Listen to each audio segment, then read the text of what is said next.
So today we are going to discuss what is hydrology. Hydrology is actually a branch of science that deals with the water availability, circulation, its distribution and occurrence uh, within the earth surface and in the atmosphere. थोड़ा सा अगर मैं detail के अंदर इसके चलूं तो hydrology basically एक ग्रीक वर्ड है जिसमें हाइड्रो का मतलब वाटर है और लोगस का मतलब है स्टडी। सो जैसे कि मैंने अभी भी आपको बताया कि ये वो साइंस की ब्रांच है जिसमें हम पानी की मौजूदगी, उसकी सर्कुलेशन, डिस्ट्रीब्यूशन और उसकी डिफरेंट प्रॉपर्टीज को हम देखते हैं कि वो अबव द अर्थ सरफेस और एटमॉस्फेयर के अंदर वो किस तरीके से बिहेव करती है और कैसे सर्कुलेट करता है। अच्छा, हाइड्रोलॉजी की कुछ ब्रांचेस हैं। मैं अगली स्लाइड के अंदर आपको डिटेल में बताता हूं, लेकिन ब्रॉडर कैटेगरी के अंदर हम हाइड्रोलॉजी को दो मेजर ब्रांचेस के अंदर कन्वर्ट करते हैं या डिस्ट्रीब्यूट करते हैं। एक वो ब्रांच कि जिसमें हम वो वाटर या उस ब्रांच के साथ डील करते हैं जो कि सरफेस वाटर के ऊपर अवेलेबल है, उसको हम सरफेस वाटर हाइड्रोलॉजी कहते हैं। और दूसरी हाइड्रोलॉजी की वो मेजर ब्रांच जिसमें हम पानी की अवेलेबिलिटी बिलो या बीनीथ द अर्थ सरफेस देखते हैं, उसको हम ग्राउंड वाटर हाइड्रोलॉजी कहते हैं। सो हाइड्रोलॉजी की पहली वो ब्रांच या पहली वो टाइप कि जिसमें हम वाटर क्वालिटी, फॉर एग्जांपल इसके अंदर किस किस्म के एनाइंस हैं, कैटाइंस हैं, सॉल्ट किस किस्म के अंदर है या किस किस्म की वाटर क्वालिटी है, वो केमिकल हाइड्रोलॉजी कहलाती है। जो दूसरी इंपॉर्टेंट टाइप ऑफ हाइड्रोलॉजी है या जो कैटेगरी है उसको इको हाइड्रोलॉजी कहते हैं कि इसमें वाटर का ह्यूमन बींग के साथ या लिविंग ऑर्गेनिजम्स के साथ किस किस्म का इंटरेक्शन है और वो किस तरीके से हाइड्रोलॉजिक साइकिल के अंदर परवान चढ़ते हैं, इसको इको हाइड्रोलॉजी कहते हैं।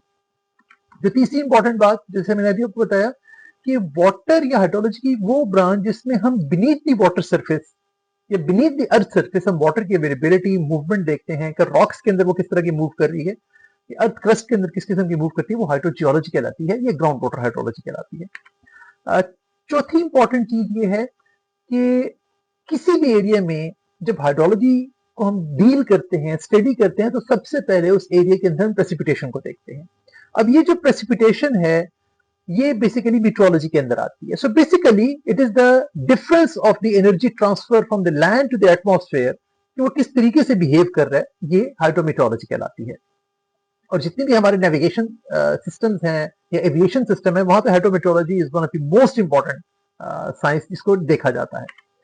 नेक्स्ट सरफेस वाटर हाइड्रोलॉजी आती है और लास्ट के अंदर हाइड्रोलॉजी बेसिकली जब हम स्टडी करते हैं या देखते हैं तो वो किसी एरिया के अंदर होती है। अब वो जो एरिया है उसको वाटरशेड भी कहते हैं, उसको कैचमेंट एरिया भी कहते हैं, या उसकी मैनेजमेंट किस तरीके से की जाती है, कहाँ पे हमने रिजर्वायर बनाने हैं, कहाँ पे हमने फ्लड प्रोटेक्शन करनी है, कहाँ पे हमने छोटा रिजर्वायर बनाना है, कहाँ पे हमारे पास वाटर अवेलेबिलिटी किस किस्म की है, ये तमाम की तमाम चीजें जो है वो ड्रेनेज बेसिन मैनेजमेंट के अंदर आती है। अब ये बड़ी इंपॉर्टेंट स्लाइड है कि जहां पे हम डिफरेंट एप्लीकेशंस ऑफ हाइड्रोलॉजी देखेंगे।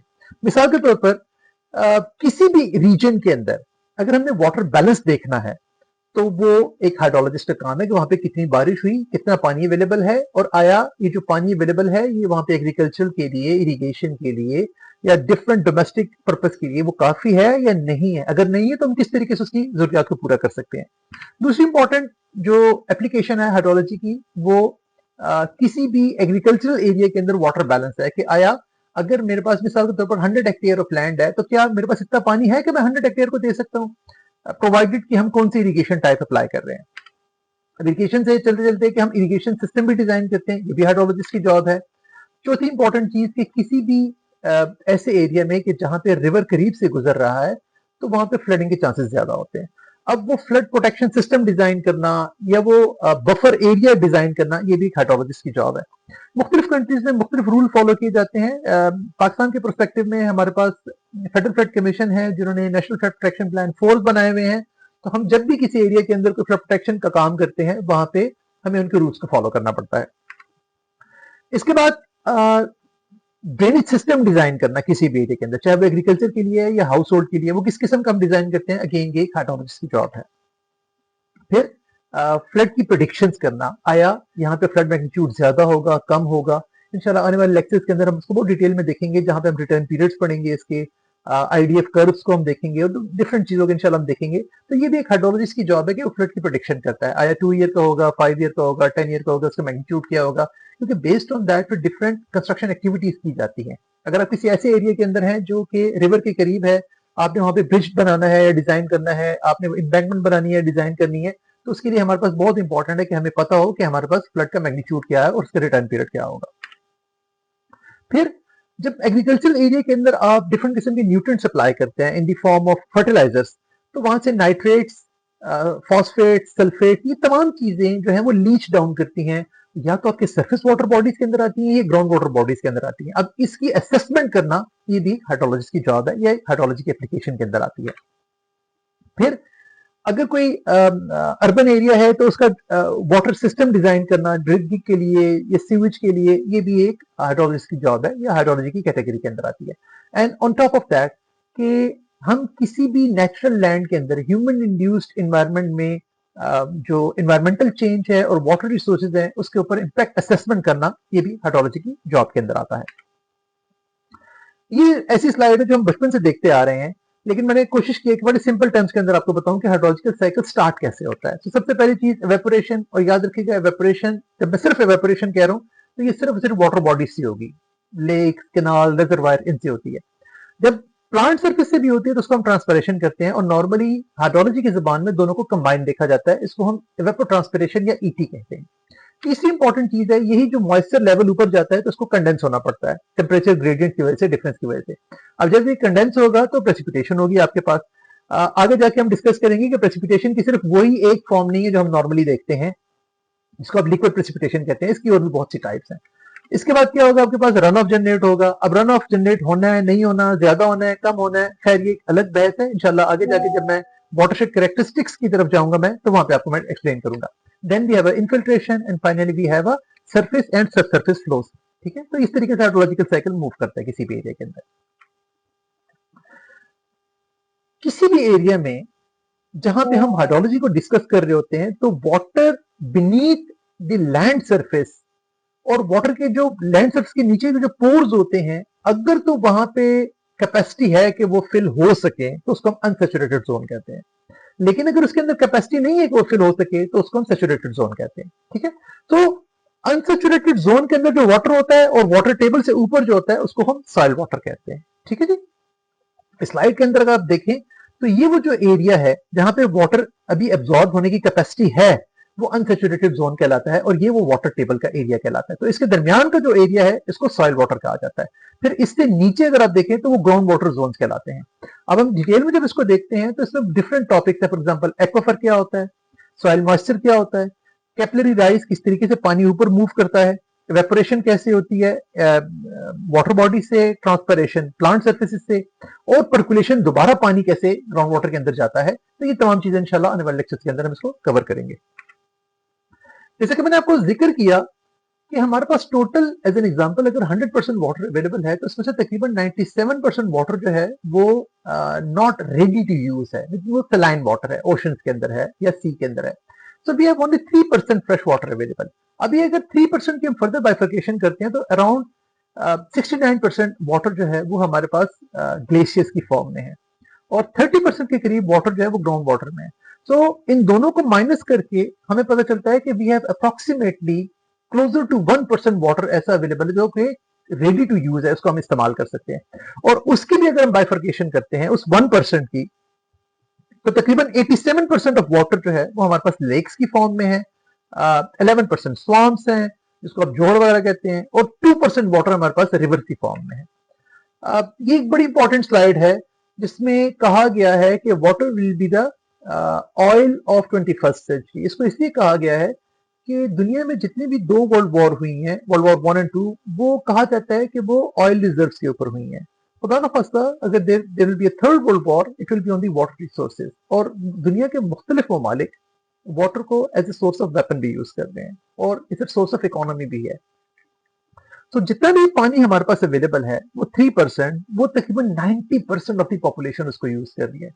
और एक अंदाजे के मुताबिक अगर हम रिचार्ज नहीं करेंगे अपने ग्राउंड वाटर रिजर्व्स को, या हम वाइजली वाटर रिसोर्सेज को यूज नहीं करेंगे, तो देर आर लाइकली चांसेस कि बाय, पहले कहा जाता था 2025, बट नाउ 2030 के अंदर जो वाटर अवेलेबिलिटी है वो कंप्रोमाइज हो जाएगी, और बहुत से ममालिक के अंदर वाटर अवेलेबल नहीं होगा ड्रिंकिंग पर्पज के लिए। जैसे आपको मैंने बताया कि पानी या हाइड्रोलॉजी किसी एरिया की जब हम डिस्कस करते हैं तो वो एरिया जहां पे रेनफॉल हुई और वो किस तरीके से पानी मूव करता हुआ किसी नियर बाय रिवर के अंदर, लेक या रिजर्वायर के अंदर गया, ये पूरी जो एरिया उसकी होती है उसको वाटरशेड कहते हैं। अब इस वाटरशेड को समटाइम कैचमेंट भी कहा जाता है, कैचमेंट एरिया भी कहा जाता है, कुछ लोग उसको ड्रेनेज बेसिन कहते हैं, कुछ को कैचमेंट बेसिन कहते हैं, तो मुख्तलिफ नामों से वाटरशेड को पुकारा जाता है। अब याद रखिएगा कि इस वाटरशेड की कुछ कैरेक्टरिस्टिक्स होंगी। फॉर एग्जांपल आपको यहाँ पे नजर आ रहा होगा ये रेड कलर की बाउंड्री है, तो इसका मतलब है कि इसका कोई साइज होगा वाटरशेड का। दूसरी, आप देखेंगे कि ये फ्लैट नहीं है, कहीं पे आपको पहाड़ नजर आ रहे हैं, कहीं पे आपको स्टीपनेस नजर आ रही है, तो मीन टोपोग्राफी भी है। तीसरी इंपॉर्टेंट चीज इसके अंदर ये है कि यहाँ पे पानी कितना अवेलेबल है, ठीक है। चौथी चीज यहाँ पे लैंड यूज, लैंड कवर किस किस्म का है, तो आइए उनको वन बाय वन डिटेल में डिस्कस करते हैं। तो सबसे इंपॉर्टेंट चीज ये है कि टोपोग्राफी, अगर तो स्टीप टोपोग्राफी है, पहाड़ी इलाका है, तो वहां पे वाटर क्विकली मूव करता है और वो नीचे के एरिया में आते हैं, सो इट मीन्स कि वहां पे फ्लैश फ्लडिंग के चांसेस ज्यादा है। दूसरी इंपॉर्टेंट चीज, इससे कोई शेप है। नॉर्मली जितनी भी वाटरशेड्स होती हैं वो इरेगुलर शेप की होती हैं, कुछ छोटी होंगी। तीसरी इंपॉर्टेंट चीज जो इसके मैं डिस्कस करना चाह रहा हूँ वो साइज है। कुछ वाटरशेड छोटा होता है, कुछ वाटरशेड बड़ा होता है। मिसाल के तौर पर अगर मैं इंडस रिवर का वाटरशेड देखता हूँ तो एक बहुत बड़ा वाटरशेड है, लेकिन उसके मुकाबले में अगर मैं सोआ रिवर की देखता हूँ या रावी रिवर का देखता हूँ तो वो एक छोटी कैचमेंट कहलाती है, ये छोटा वाटरशेड कहलाता है। तो size also it's very important. चौथी चीज जो है वो सॉइल टाइप है। मैंने पिछली स्लाइड के अंदर बताया कि जब हम वाटर साइकिल को डिस्कस कर रहे थे या हाइड्रोलॉजिकल साइकिल को डिस्कस कर रहे थे कि कितना सरफेस फ्लो होना है, कितना एब्जॉर्ब होना है, वो सॉइल के ऊपर डिपेंड करता है। अगर तो आपके पास सैंडी सॉइल है तो याद रखिएगा कि आपकी जो वाटर होल्डिंग कैपेसिटी है, ये सॉइल वाटर कैपेसिटी है, वो ज्यादा होगी, मीन ज्यादा से ज्यादा पानी इन्फिल्ट्रेट करेगा, नीचे जाएगा। लेकिन अगर वही क्ले सॉइल है तो वो उसकी एब्जॉर्बिंग कैपेसिटी चूंकि कम है, तो ज्यादा से ज्यादा पानी जो है वो सरफेस के ऊपर फ्लोट करना शुरू कर देता है। दैट इज द रीजन जो हमारे शहरी इलाके हैं, जिसको हम अर्बन एरियाज कहते हैं, वहां पे with the passage of time अब अर्बन फ्लडिंग का फिनोमेना ज्यादा होता जा रहा है। तो सबसे लास्ट पार्ट है वो लैंड यूज, लैंड कवर है। अगर किसी भी एरिया में आप देखें कि भाई ट्री कवर नहीं है या एग्रीकल्चर एक्टिविटीज नहीं है, तो वहां पे पानी बड़ा क्विकली मूव करता है, ठीक है। लेकिन अगर वहां पे ट्रीज हैं, प्लांट ज्यादा हैं, श्रब्स लगे हुए, तो पानी स्लो मूव करता है। मीन ये जो ट्री कवर है, ये जो लैंड यूज टाइप्स हैं, ये बेसिकली वाटर मूवमेंट को डिटरमिन करती है। सो ये कुछ इंपॉर्टेंट कैरेक्टरिस्टिक्स थी। जब भी हम हाइड्रोलॉजी को डील करते हैं इन टर्म्स ऑफ वाटरशेड, तो इन कैरेक्टरिस्टिक्स 4-5 जो आप देख रहे हैं, इसका समझना हमारे लिए बहुत इंपॉर्टेंट होता है। जैसे आपको मैंने बताया कि किसी भी एरिया में जब हम हाइड्रोलॉजी को देखते हैं तो सबसे जो प्राइमरी पॉइंट है उसका वो प्रेसिपिटेशन है। जितना भी प्रेसिपिटेशन होनी है उसके लिए सबसे इंपॉर्टेंट काम ये है, वो एनर्जी डिफरेंस है, वो एनर्जी बैलेंस है। तो पहले क्या होगा, अगर सन रेज होंगी, तेज होगा सूरज, तो पानी जो है वो मॉइस्चर की फॉर्म में ऊपर जाएगा और वहां पे कंडेंसेशन होगी, फिर प्रेसिपिटेशन होगी। दैट इज द रीजन हम हाइड्रोलॉजी में हमेशा जो कहते हैं कि सबसे बेसिक या फंडामेंटल इनपुट जो है वो प्रेसिपिटेशन का है।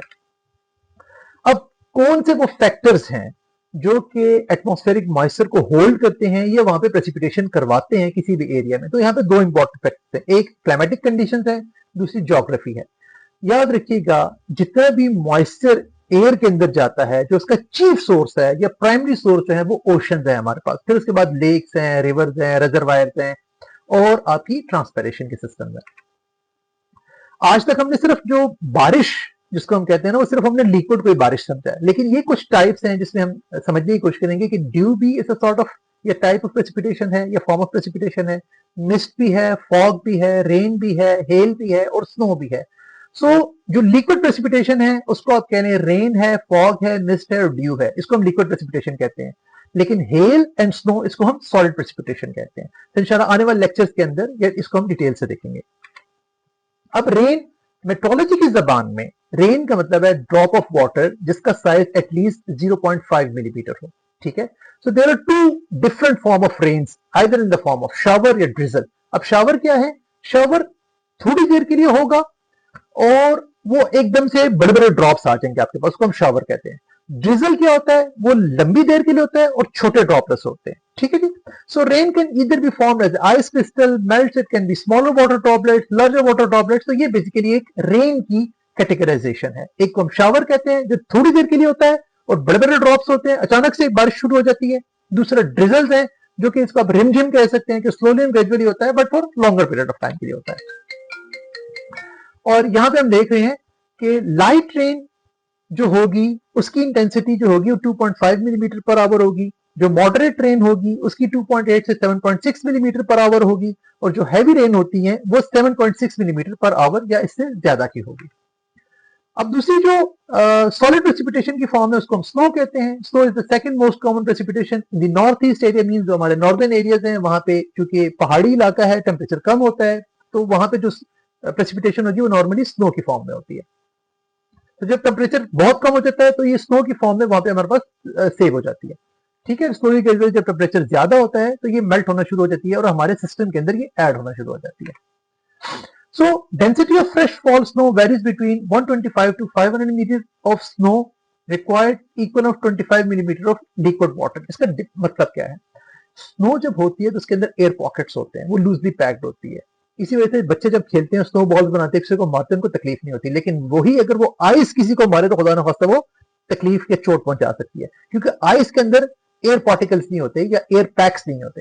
तो इसी वजह से जो 125 से 500 मिलीमीटर स्नो को आप मेल्ट करें तो आपके पास तकरीबन अप्रोक्सीमेटली 25 मिलीमीटर ऑफ वाटर इकट्ठा होता है। अच्छा, ये एक बड़ा इंपॉर्टेंट प्रोसेस है जो हम लोगों ने एफएससी के अंदर जरूर पढ़ा होगा कि किस तरीके से सॉलिड जो है वो लिक्विड में कन्वर्ट होती है, लिक्विड जो है वो गैस में कन्वर्ट होता है, but there are certain processes के लिक्विड डायरेक्ट गैस में कन्वर्ट होती है और गैस डायरेक्ट सॉलिड में कन्वर्ट होती है। अब अगर हम स्टेप बाय स्टेप करके देखें तो सॉलिड जब लिक्विड में कन्वर्ट होता है तो उसको हम मेल्टिंग कहते हैं, लिक्विड जब गैस में होती है उसको हम एवेपोरेशन कहते हैं, गैस जब वापस लिक्विड में आती है उसको हम कंडेंसेशन कहते हैं, और लिक्विड जब दोबारा सॉलिड में आता है उसको हम फ्रीजिंग कहते हैं। ये एक नॉर्मल प्रोसेस है।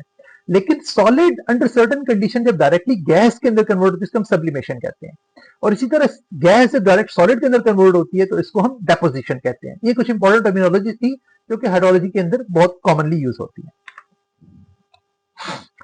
हेल आपको मैंने बताया it's an another form of precipitation and it's a solid precipitation. आप देखेंगे कि हेल जो है वो कभी भी एक टाइप की नहीं होगी, ये कभी स्फेरिकल होगा, कभी कॉनिकल होगा, इरेगुलर होगा। लेकिन क्वेश्चन ये हेल होता कैसे है, याद रखिएगा कि जब अपर एटमॉस्फेयर और लो एटमॉस्फेयर के दरमियान जो टेम्परेचर डिफरेंस आता है तो नीचे की हवा जो है वो ऊपर की जानिब इन वाटर ड्रॉपलेट्स को मूव करवाती है, ये मजीद ठंडे होते हैं, और जब ग्रेविटेशनल फोर्स की वजह से नीचे आते हैं तो उसका साइज बड़ा होता जाता है। सो जो नीचे से हवा ऊपर की जानिब मूव करती है उसको हम कहते हैं विंड गस्ट। जब ऊपर मूव करवाता है आइस क्रिस्टल्स को तो मजीद इसके साथ वाटर ड्रॉपलेट ऐड होते जाते हैं, उसका साइज बड़ा होता जाता है। तो डायमीटर जो नॉर्मली एक हेल का होता है वो 5 मिलीमीटर से लेकर 125 मिलीमीटर के दरमियान हो सकता है। ठीक है, इसके बाद स्लीट। स्लीट क्या है? स्लीट आपने अक्सर देखा होगा कि रात को फौरन टेम्परेचर जब ड्रॉप हो जाए नियर द ग्राउंड सरफेस तो उसकी वजह से एक लेयर बन जाती है, लिक्विड टाइप की लेयर होती है। आपने अक्सर देखा होगा जो कच्ची बर्फ होती है जब आप फ्रीजर से निकालते हैं तो वो स्लीट कहलाती है, राइट। इसका मतलब होता है कि क्विकली जो ग्राउंड टेम्परेचर है वो जीरो के करीब चला गया। जब टाइप ऑफ प्रेसिपिटेशन की हम बात करते हैं वो तो फॉर्म्स ऑफ प्रेसिपिटेशन अभी हमने देखी। अब टाइप ऑफ प्रेसिपिटेशन क्या है? तो बेसिकली 3 कैटेगरीज ऑफ प्रेसिपिटेशन है जो कि लिफ्टिंग मैकेनिज्म के ऊपर डिपेंड करती है। इसमें सबसे पहले साइक्लोनिक है, फिर कन्वेक्टिव है, और फिर तीसरी जो इंपॉर्टेंट टाइप है वो ओरोग्राफिक प्रेसिपिटेशन कहलाती है। अब साइक्लोनिक प्रेसिपिटेशन क्या होती है? इसके अंदर भी मजीद 2 पार्ट्स हैं, एक फ्रंटल प्रेसिपिटेशन कहलाती है, एक नॉन फ्रंटल होती है। फ्रंटल प्रेसिपिटेशन क्या होती है कि एक तरफ से गर्म हवा आ रही है, एक तरफ से ठंडी हवा आ रही है, उसकी वजह से इनका आपस में सामना होता है, तो गर्म हवा फौरन ऊपर उठती है और जो कोल्ड एयर है वो नीचे आ जाती है, और इसकी वजह से एकदम हैवी रेनफॉल स्टार्ट हो जाती है। तो नॉर्मली जो पंजाब का रीजन है उसमें इस किस्म की प्रेसिपिटेशन होती है। जो नॉन फ्रंटल है उसमें क्या होता है कि फ्रंट से कुछ नहीं आता, तमाम साइडों से चारों तरफ से गर्म हवा ऊपर की जानिब मूव करती है और उसके गैप को कवर करने के लिए एक लो प्रेशर जोन डेवलप हो जाता है और वहां पे ठंडी हवा उसको कवर करती है। ये नॉन फ्रंटल प्रेसिपिटेशन टाइप कहलाती है। आप यहाँ पे देखें फ्रंटल प्रेसिपिटेशन को दिखाया गया है कि लिफ्टिंग मैकेनिज्म है, ऊपर जा रही है और कोल्ड होती है और it's becomes a very heavy precipitation कहलाती है। नॉन फ्रंटल के अंदर देखें कहीं पर कोई कवरेज नहीं हो रही, हर तरफ से हवा जो है वो ऊपर की जानिब उठती है और एक लो प्रेशर जोन क्रिएट हो जाता है। इससे नॉन फ्रंटल और कन्वर्जेंस प्रेसिपिटेशन कहलाती है। तीसरी है कन्वेक्टिव प्रेसिपिटेशन। अब कन्वेक्टिव प्रेसिपिटेशन क्या है कि नॉर्मली ट्रॉपिकल एरियाज के अंदर जब सूरज बहुत ज्यादा गर्म होता है तो जमीन एक स्पेसिफिक पार्ट फौरन गर्म हो जाता है और वहां से गर्म हवा ऊपर उठती है, तो उसके इर्द गिर्द के एरिया को कूल करने के लिए फौरन मॉइस्ट एयर आती है और वो ठंडी होती है और अचानक से बारिश शुरू हो जाती है। ये जो प्रेसिपिटेशन होती है ये कन्वेक्टिव प्रेसिपिटेशन कहलाती है। जो लास्ट फॉर्म ऑफ प्रेसिपिटेशन है उसको ओरोग्राफिक प्रेसिपिटेशन कहते हैं। अब याद रखिएगा, आपने क्लाउड बर्स्ट का नाम भी सुना होगा। ओरोग्राफिक प्रेसिपिटेशन और क्लाउड बर्स्ट के लिए माउंटेन्स का होना बड़ा जरूरी है, क्योंकि माउंटेन्स क्या करते हैं, वो आने वाली हवाओं को रोकते हैं या उनको ऊपर की जानिब लेके जाते हैं। जब वो हैवी होती है, वो एक खास हद तक ऊपर जाती है, फौरन बारिश बरसा देती है। सो माउंटेन का वो पार्ट जो कि बारिश बरसाता है, उस साइड पे ज्यादा बारिश होती है, उसको विंडवर्ड साइड कहते हैं। और जो अपोजिट साइड है, जहां पे न होने के बराबर बारिश हो, उसको लीवर्ड साइड बोला जाता है। It's a very common type of precipitation in Pakistan and south Asian region के अंदर। ये बहुत कॉमन प्रेसिपिटेशन की टाइप है। अब जैसा आपको मैंने बताया, एक फॉर्म ऑफ प्रेसिपिटेशन फॉग भी है। तो नॉर्मली फॉग क्या होता है कि जब विजिबिलिटी 1 किलोमीटर से लेस हो जाती है, होता क्या है, हवा के अंदर जो मॉइस्चर कंटेंट होते हैं वो मिलियंस ऑफ वाटर ड्रॉपलेट्स वो मूव करना शुरू हो जाते हैं ना, क्योंकि टेम्परेचर डिफरेंस होता है, नीचे जमीन भी ठंडी होती है, ऊपर एटमॉस्फेयर भी ठंडा होता है। सो इन दोनों के दरमियान अटैच हो जाती है। So there are different types of fogs हैं। रेडिएटिव फॉग्स हैं, ये रेडिएशन फॉग बोला जाता है उसको, एडवेक्शन है, अपस्लोप है, एनवेपोरेशन है। ये तमाम फॉग की टाइप्स हैं। नॉर्मली विंटर के अंदर पाकिस्तान के अंदर ये फॉग काफी देखी जाती है। अब रेडिएशन फॉग क्या होती है? So the best condition to have a radiation fog is when it had rained in the previous night. पिछली रात को अगर बारिश हुई है तो इसका मतलब मॉइस्चर कंटेंट ज्यादा है, और ये मॉइस्चर कंटेंट क्या होगा, ये ड्यू की फॉर्म में आ जाता है, और ये ऊपर चुके फिर टेम्परेचर डिफरेंस आ जाता है, तो वो एक फॉग की कंडीशन बनती है, इसको रेडिएशन फॉग बोला जाता है। यहां से आप देख सकते हैं इसको।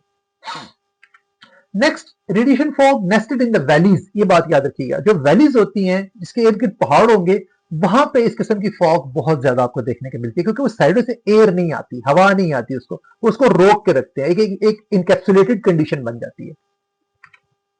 फिर है एडवेक्शन फॉग है, ठीक है जी। When the moist warm air moves over sufficiently cold surface, the humid air may cool its saturation point, forming a advection fog. Advection क्या होता है कि मॉइस्ट फॉग जो है वो एक वार्म करंट के ऊपर से गुजरती है, तो वहां पे एक स्नो या एक फॉगी कंडीशन डेवलप हो जाती है। ये जो फॉग की कंडीशन होती है, इसको एडवेक्शन फॉग बोला जाता है। ये फॉग, ये एडवेक्शन फॉग नॉर्मली आपको नजर आता है रिवर या स्ट्रीम्स के ऊपर आपको नजर आती है, क्योंकि वहां पे टेम्परेचर डिफरेंस होता है। लैंड के ऊपर टेम्परेचर डिफरेंट होगा, वाटर बॉडीज के ऊपर टेम्परेचर डिफरेंट होगा। तो जितने भी आप देखते हैं विंटर सीजन के अंदर, जो हमारा रिवर का बेड या रिवर का एरिया होता है, वहां पे आपको फॉग नजर आती है। ये बेसिकली एडवेक्शन फॉग कहलाती है। ये कुछ तस्वीर आप देख सकते हैं यहाँ पे। जो अच्छा, एक स्टीम फॉग कहलाती है कि नॉर्मली समर सीजन के अंदर आप देखेंगे सुबह के टाइम पे जब आप उठते हैं तो आपको वाटर बॉडीज के ऊपर से एक स्टीम नजर आती है। This is known as a steam fog. यहां पे आपको नजर आ रहा है, और ये बहुत शॉर्टर पीरियड ऑफ टाइम के लिए होती है। Next, up slope fog. अगर आप यहां पे देखें, स्लोप अपवर्ड मूव कर रही है, वैली की फॉग है, एडवेक्शन फॉग है, रेडिएशन फॉग है। ये कुछ फॉग की टाइप्स थे। अब ड्यू भी एक सॉर्ट ऑफ प्रेसिपिटेशन है, लिक्विड प्रेसिपिटेशन है, और ये हमेशा कूल सरफेस लाइक ग्रासेस के ऊपर पाई जाती है। नॉर्मली मॉर्निंग टाइम के ऊपर होती है, क्योंकि रात को टेम्परेचर कम होता है, जो मॉइस्चर कंटेंट होता है वो जमीन पे आता है और वहां पे ठहर जाता है। तो नॉर्मली समर सीजन के अंदर आपको ड्यू ज्यादा देखने को मिलती है। फॉग वर्सेस ड्यू को अगर हम कंपेयर करें, due shorter period of time के लिए होगी, fog longer period of time के लिए होगी। फॉग थिक होती है, ड्यू थिक नहीं होती। फॉग की वजह से आपकी विजिबिलिटी कंप्रोमाइज होती है, आपको नजर नहीं आता। ड्यू में ऐसी कोई कंडीशन आपको नजर नहीं आएगी। सो यहाँ पे आज आपका लेक्चर हम क्लोज करते हैं। आने वाले लेक्चर्स के अंदर हम इंशाल्लाह देखेंगे कि लैप्स रेट क्या होते हैं, वाटर बैलेंस क्या होता है, अब ये प्रेसिपिटेशन इसको मेजर कैसे किया जाता है, और स्नो या टेम्परेचर वगैरह कैसे मेजर किया जाता है।